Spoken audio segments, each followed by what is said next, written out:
مساء الخير. اليوم راح نكفي السلسلة اللي بلشنا فيها بالفيديو الماضي عن أندية الدوري السوري الممتاز لكرة القدم. كنا حكينا بالفيديو الماضي عن أندية الجيش والوحدة.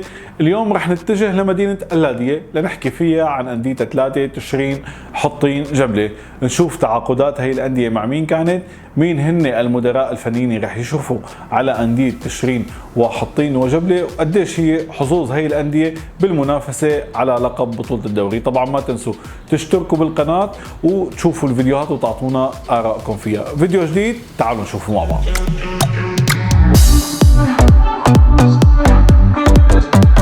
بالبداية رح نحكي عن نادي تشرين. نادي تشرين الحائز على لقب بطولة الدوري 5 مرات وحائز على لقب كأس الجمهورية لمرة واحدة. طبعا نادي تشرين تأخر إعلان إدارته بسبب فشل المؤتمر الانتخابي ل3 مرات، فاتجه المكتب التنفيذي للاتحاد الرياضي العام بتعيين مجلس إدارة تحت قيادة الأستاذ سعيد غريب.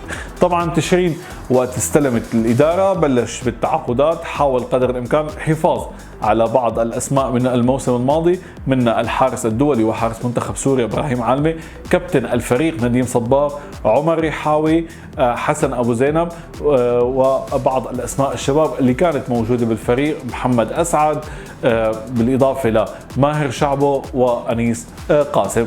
كان في عودة لأبناء النادي اللي كانوا بالسنوات الماضية موجودين خارج النادي، محمد مالطة وعلي بشماني بالإضافة لأحمد بيرش. اللاعبين الخمسة اللي كانوا من خارج أسوار النادي كان بداية بالتعاقد مع اللاعب زاهر ميداني لاعب منتخب سوريا الوطني سابقا والمحترف في كان نادي القوى الجلوية والكهرباء العراقي بالموسم الماضي. طبعا رحلة احتراف كانت كتير طويلة لزاهر ميداني.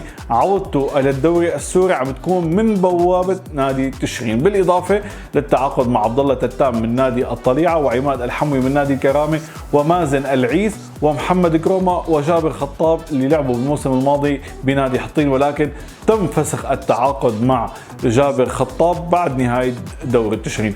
بتوقع تشرين أكمل الصفوف، يعني تعاقدات 5 كملها، باستثناء ممكن يكون تعاقد مع أحد أبناء النادي المتاحين خلال الفترة الماضية. طبعا الكلام على السوشيال ميديا كان ممكن يكون في تعاقد مع اللاعب باسل مصطفى اللي هو ابن نادي تشرين ولعب بالموسم الماضي مع نادي الجيش.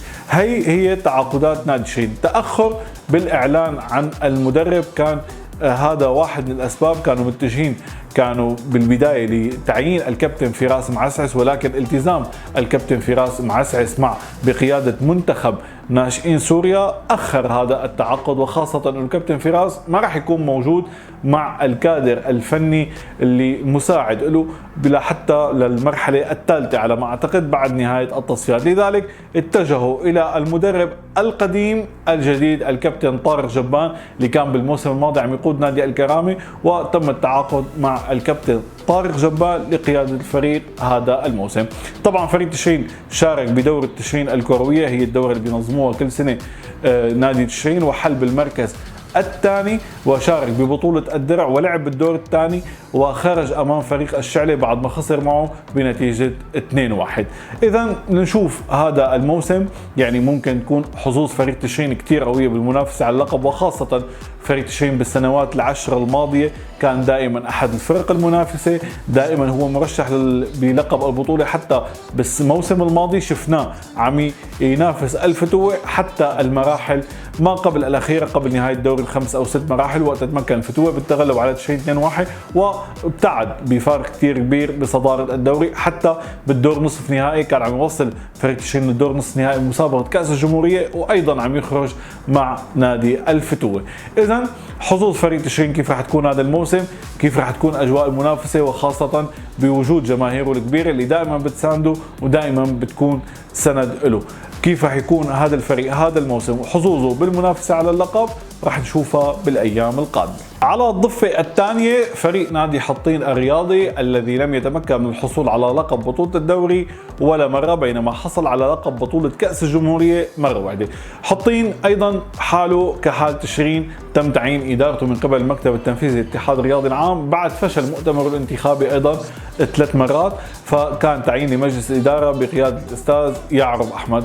إدارة نادي حطين الجديدة حاولت قدر الإمكان الحفاظ على قوام الموسم الماضي من اللاعبين اللي كانوا موجودين معهم، فكان تجديد لعدد من اللاعبين اللي هن سعد أحمد، سليمان رشو، عبد الهادي الدالي، مؤنس أبو عمشة، وبالإضافة للاعبين الشباب اللي كانوا موجودين بالفريق بالموسم الماضي.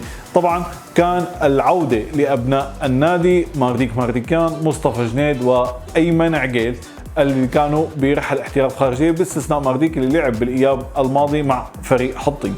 الأسماء الخمسة اللي اختارها فريق حطين لتمثلوا هذا الموسم من خارج أبناء النادي كانت البداية مع الحارس طه موسى، كرم عمران، ضياء الحق، كوران خلو، وبالإضافة لمحمد عنز.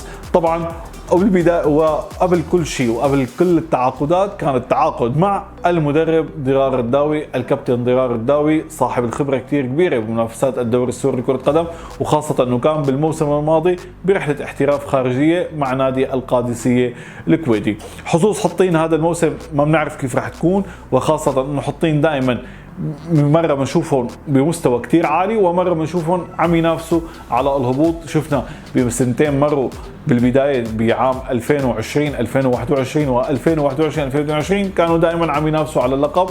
بالسنوات الأخيرة الماضية تأزم الوضع شوي. بالموسم الماضي كان فريق كتير منيح، أيضا كان عم يحاول المنافسة على اللقب، وصل لنصف نهائي كأس الجمهورية وخرج مع فريق الوحدة. هذا الموسم حاز على لقب بطولة تشرين الودية اللي صارت بمدينة اللاذقية، ووصل لنهائي بطولة الدرع وخسر مع فريق الوحدة ب3 أهداف مقابل لا شيء. الجماهير الحطينية دائما متطلعة لتحقيق الحلم اللي عم يحلموا فيه من سنين طويلة، وهو الحصول على لقب بطولة الدوري. فهل رح يكون هذا الموسم هو موسم خير لهم؟ هل رح يتمكنوا من الحصول على لقب بطولة الدوري؟ هذا رح نشوفه بالأيام القادمة وبمنافسات بطولة الدوري. رح نتجه هلأ لمدينة جبلة لنحكي عن فريق مدينة جبلة، نوارس جبلة اللي كانوا بالموسم الماضي لنهاية مرحلة الذهاب عم ينافسوا على الصدارة وعلى لقب بطولة الدوري مع فريق الفتوة، ولكن مع مرحلة الإياب بدأت نتائج الفريق بالتراجع لوصلوا بالدوري للمركز الخامس أو السادس على ما أذكر مع نهاية مراحل الدوري. هذا الموسم فريق جبلة تأخر جدا بالإعلان عن المدرب. كان الإعلان عن المدرب من يومين، التعاقد مع الكابتن محمد جديد ليكون مدرب جبلة هذا الموسم. إدارة النادي تحت قيادة الأستاذ سامر محفوظ حاولت قدر الإمكان الحفاظ على قوام الفريق بالموسم الماضي. كان في تجديد لعيسى الأشقر، مصطفى شيخ يوسف، عبد الإله حفيان، أحمد حديد، نور علوش وغيرهم من اللاعبين، بالإضافة للاعبين الموهوبين الشباب الموجودين ولاعبين الأولمبي المقداد أحمد، محمود مهنا ومحمد خوجة. التعاقد من خارج النادي كان مع أول شيء البداية كانت مع باهوز محمد مهاجم نادي الكرامة بالموسم الماضي، الليث علي وحسين جويد، وما زالت قائمة فريق جبلة مفتوحة للتعاقد مع لاعبين جداد. جبلة مانو من الفرق السهلة، دائما هو له حظوظ وافرة بالمنافسة على لقب بطولة الدوري. طبعا فريق جبلة حائز على لقب بطولة الدوري 4 مرات. كيف رح تكون حظوظ جبلة هذا الموسم تحت قيادة الكابتن محمد جديد، وخاصة انه الفريق يعني بساته بالمراحل، يعني بدي اقول الكابتن محمد جديد يمكن ما ياخذ وقته كثير بالتحضير للفريق، وخاصة الالتحاقه قبل منافسات الدوري بايام قليلة.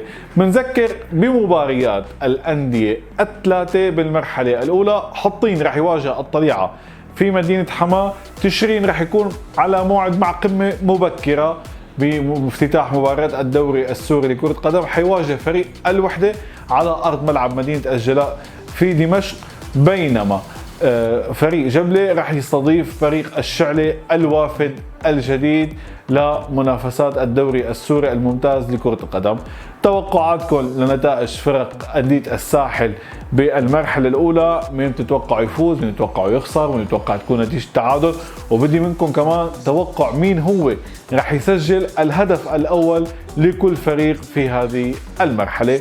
هيك بيكون خلص فيديو اليوم، حكينا فيه عن أندية الساحل حطين وتشرين وجبلة. بتمنى أكون قدمت معلومات وافية تغطي احتياجاتكم وغطيت نسبة كبيرة من أخبار الأندية الثلاثة. موعدنا بيتجدد مع فيديو جديد رح نحكي فيه عن أندية جديدة مشاركة ببطولة الدوري السوري الممتاز لكرة القدم. كل المحبة والود لكم.